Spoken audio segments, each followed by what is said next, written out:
Hello guys, how's it going? My name is Dal. During the Turbo Boost event that recently went live for both NA and EU realms, now is the best opportunity for you to catch up on your gear, max out all of your mythic track items with unlimited amount of gilded crests that you can farm up. So just like everybody else out there, I'll be diving into a lot of Mythic Plus dungeons while also trying to further perfect the Mythic Plus builds that are currently available for the spec of Outlaw. Now, in the past, I've covered a bunch of different builds for Outlaw, and in particular, I found the Ambush build very solid. However, another build has been making rounds as of recently, getting a ton of popularity just over the last few weeks, and this is the Keep It Rolling together with Trickster, an amalgamation, or rather a fusion of two playstyles that you think would not really work super well together, but turns out that it actually allows for some insane damage output within Mythic Plus dungeons, especially with so much content within M+ this season being uncapped. Outlaw Rogue is always at a disadvantage. However, this build allows you to achieve some incredibly competitive numbers against some of the strongest classes of the season. So if you're looking to have the most efficient time within your dungeon grinds and are looking to do the most amount of damage on an Outlaw Rogue, then I want to go over this Keep It Rolling Trickster playstyle, go over some of the different rotational things that you may want to start incorporating as part of this build, and how to squeeze the most amount of damage, especially against the classes such as Unholy Death Knights and Balance Druids, which are some of the strongest specs out there. As always, if you guys want to see more regular guides and updates like these for the War Within expansion, be sure to follow the channel and subscribe. But otherwise, let's dive right in. Now, I'm somebody who's been really enjoying the Ambush build when it comes to Outlaw Rogue, but the other day on stream, while doing my grind through the dungeons during the Turbo Boost event to try to, farm up all my gilded crests to upgrade my items, upgrade my gear, I did decide to give this KIR Trickster playstyle another go, and I am actually glad that I did, because I didn't realize just how strong this thing was. I mean, in a lot of the dungeons when I'm performing really well and I'm really engaged with the content, the damage it puts out is actually surprisingly good. Like really good, to the point where it's actually very competitive. It is surprising just how much damage this thing puts out. With the most recent Blade Flurry fixes in particular, this is a very strong build because it leverages all those changes. Now, what's interesting about this playstyle is I would describe it in a way, it's kind of like a kit bashing playstyle. It plays the Trickster Ambush setup, but kit bashes it with the Keep It Rolling builds. Where I feel like Keep It Rolling are usually better with Fatebound, because you get to really cycle in through all of those finishers and focus on finisher damage, which the Hand of Fate coin flip playstyle really heavily favors. Trickster doesn't play the same way, but it does find new ways to leverage Trickster to get better cooldown reduction, to spend more time with vanishes, to use Killing Spree more often, and even get a lot of value out of the big coup de grace finisher ability. Now, there's a number of changes that have happened somewhat recently that have allowed this Trickster playstyle of Keep It Rolling build to really start to spike up in popularity in Mythic Plus, and even start to perform above the Ambush build, which is something I really enjoy, but I think this build is way above what Ambush can do in Mythic Plus content. There was a number of fixes for Blade Flurry that happened like a week or two ago. There was things like Blade Flurry was hitting targets that are dead, so you were just losing out on damage because it just tries to target them and prioritize them in some cases. Because Blade Flurry starts prioritizing dead targets, it can get value from precise cuts, because the less targets you're hitting, the more damage you do. But if dead targets are technically targets for Blade Flurry, it can never do precise cuts. Dead targets also take no damage, so you're just losing out on damage. So there's a whole big component where Blade Flurry just wasn't really all that functional together. Buffs such as Grand Melee, let's see if I roll it, didn't roll it this time, but it's one of the buffs with the cross swords icon that increases the effectiveness of your Blade Flurry. That wasn't applying to Blade Flurry Cleave as consistently. When you use abilities like Unseen Blade procs from Sinister Strikes or Ambushes, you put a debuff on the target called Phased. And the targets with Phased, they take 5% more damage from your abilities. And when you press Killing Spree, because of the talent of Devious Distractions, now every target has Phased. Blade Flurry is like its own damage source in a way. As you do single target damage, it just hits everything around you. And that damage source was not getting amped by Phase, so you were losing on quite a bit of damage from that alone, but no more. This actually does get fixed completely. Then there was also a change to Deft Maneuvers, which wasn't quite functional fully, but the Keep It Rolling build really loves this talent. It is very strong, it feels very nice, and I think if anything, the Keep It Rolling build might be something, like this talent in particular as part of the Keep It Rolling build, might be the core component as to why you might want to play this playstyle altogether. Essentially, it allows Blade Flurry to deal more damage, but also for every target that you hit, it also allows it to generate additional comp points. So if I were to load up this set of training dummies with a couple of different foes, is there a Knoll Barrel? Yeah, Knoll Barrel is another toy that I picked up recently. Then there's also a Turnip.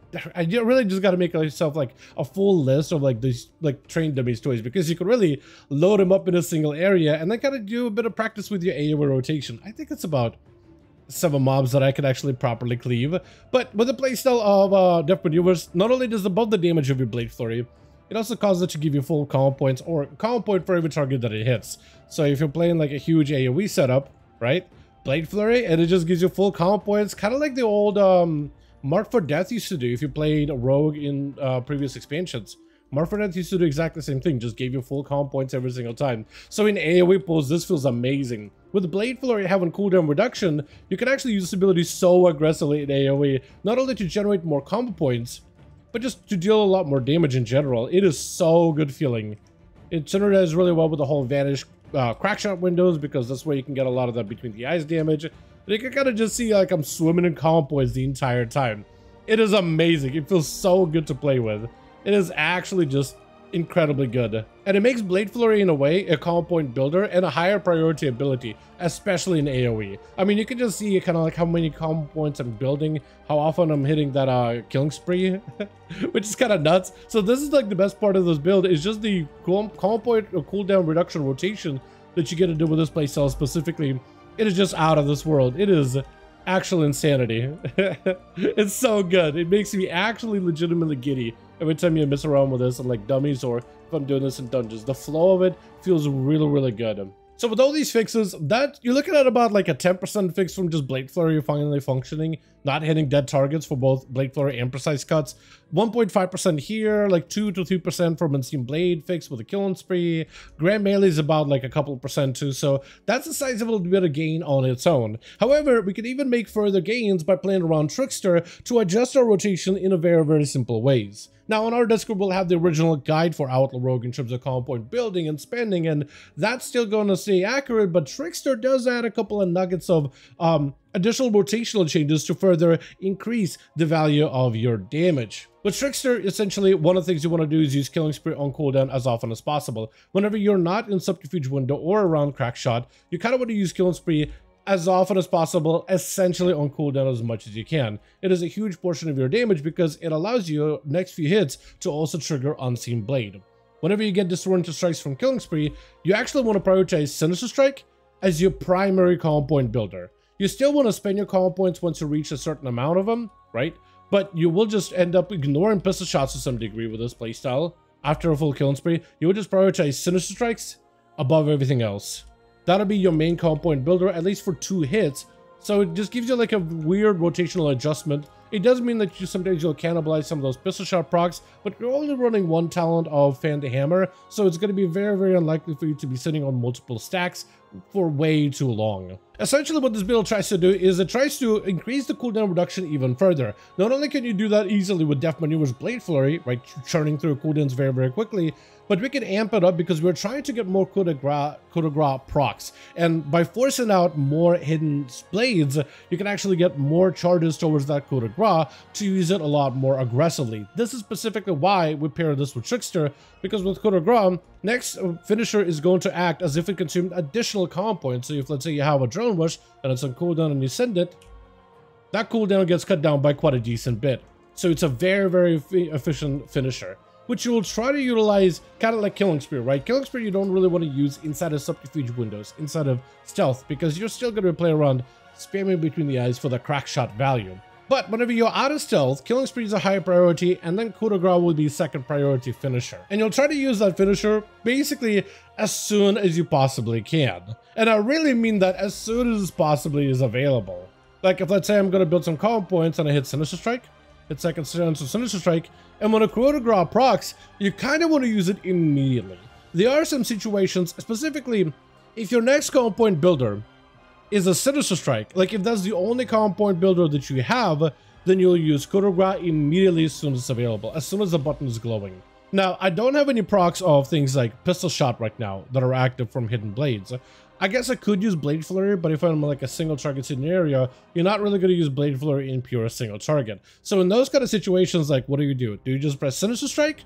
Because we have other talents such as 1000 Cuts, where Slice and Dice has a chance to reset our unseen blades automatically.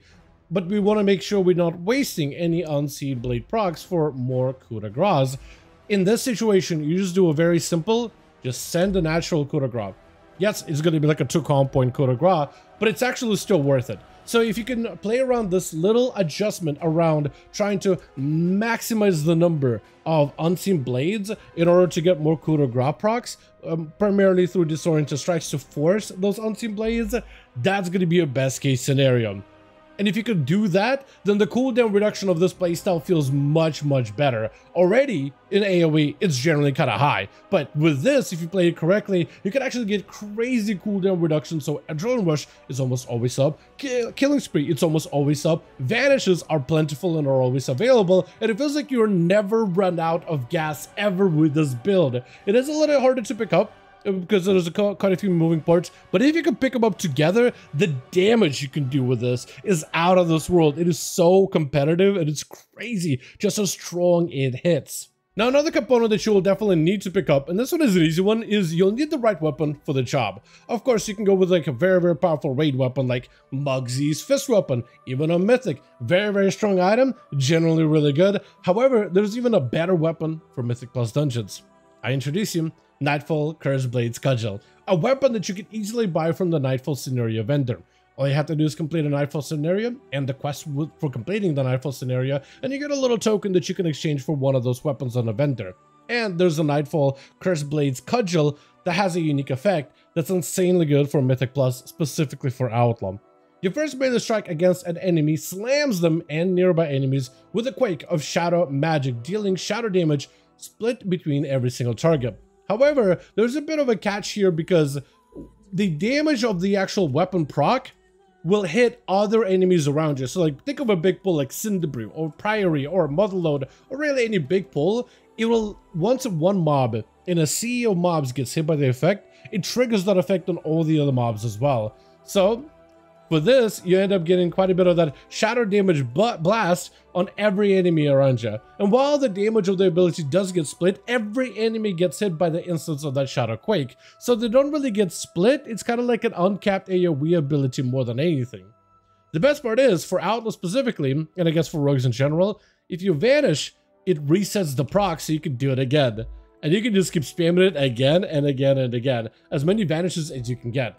With Outlaw being so cooldown heavy, Vanish is one of those abilities that can be reduced by your cooldowns just by building and spending comp points. The faster and the more efficiently you do it, which we get to do pretty efficiently thanks to coup de grace and the Trickster playstyle, the more Adrenaline Rushes or more Vanishes you're going to be able to get.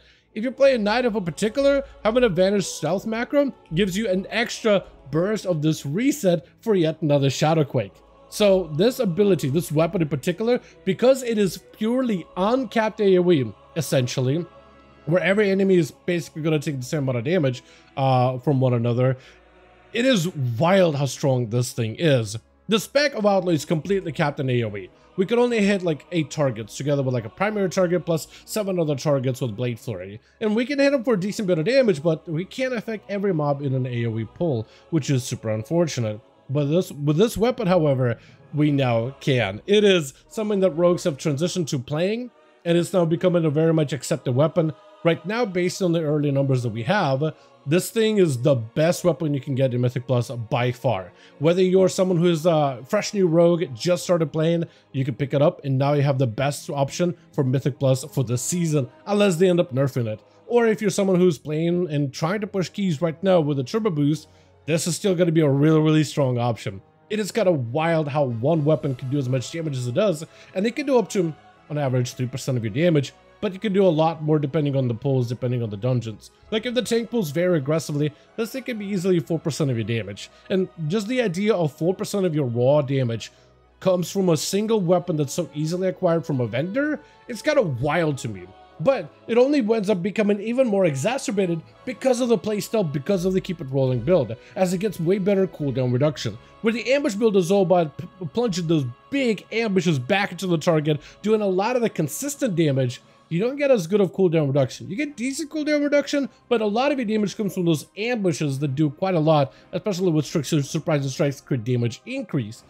The Keep It Rolling build trades that a little bit. It doesn't do as good a damage with your pistol shots or sinister strikes. They don't do nearly as much damage as the ambushes. They're just never gonna. But you have better cooldown reduction, more uses of your finishers because of the whole Death Maneuvers playstyle, plus also the value finishes that you get with Coup de Grace that consumes, acts as if it consumes additional comp points. It basically gives you more cooldown reduction to get those resets for the cudgel. It gives you better cooldown reductions for more killing sprees, more adrenaline rushes, and it just is a very, very powerful playstyle that I think is definitely worth checking out if you've ever wanted to play Outlaw. It is not the easiest build, but I think it's definitely worth your time.